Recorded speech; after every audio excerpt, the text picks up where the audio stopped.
जिल्ह्यात असो, राज्यात असो तुम्ही मोठ्या प्रमाणात प्रचार सभा घेतल्या. काय सांगाल? त्याचा बदल दिसेल काय? हे लोकांच्या मनामध्ये मी ज्यावेळेला आम्ही सभा घेत होतो, चांगल्या प्रकारचा प्रतिसाद आहे. आणि मला वाटतं, की आत्ताच्या ह्या जिल्हा परिषद पंचायत समितीला चांगल्या प्रकारचं यश सातारा जिल्ह्यामध्ये नाहीतर महाराष्ट्रामध्ये पण पाहायला मिळेल. फक्त निवडणुकीची स्ट्रॅटेजी बदललेली आहे. शेवटच्या 2 दिवसाच्या स्ट्रॅटेजीमध्ये ज्या पद्धतीने सत्तारूढ पक्ष जी रणनीती करतं, ते आपल्या सर्वांना कल्पना आहे. त्यामुळे लोकशाही टिकवण्यासाठी लोकांची मानसिकता झालेली आहे. म्हणून अजितदादांचं जे स्वप्न होतं, पवारसाहेबांचं जे स्वप्न होतं, सगळ्यांचं ते एकत्रित विभाजन न करता एकत्र लढवायचं.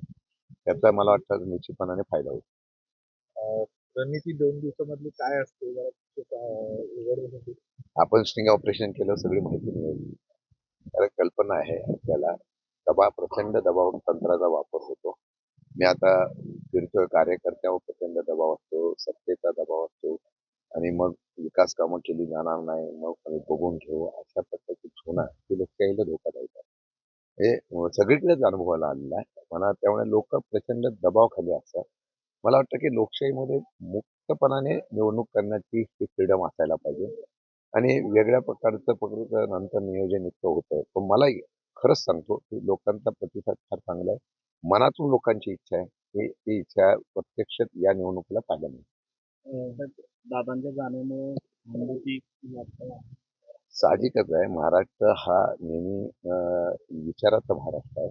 एखादं नेतृत्व ज्यावेळेला महाराष्ट्रातून जातं तेव्हा महाराष्ट्र पोहोचता होता आणि मला वाटतं त्या पद्धतीची भावना ही अजितदादांच्या म्हणून मी त्या दिवशी बोललो, की चौका-चौकामध्ये ज्यांनी दादांना कधी बघितलं नसेल, फक्त एक महाराष्ट्राचं नेतृत्व म्हणून, एक चांगलं नेतृत्व म्हणून ज्यावेळेला फ्लॅग्स लागतात, पक्षभेद बाजूला ठेवून जेव्हा लोकं उभी राहतात आणि सहानुभूती आहे आणि ती सहानुभूती निश्चितपणाने दादांच्याबद्दल होती.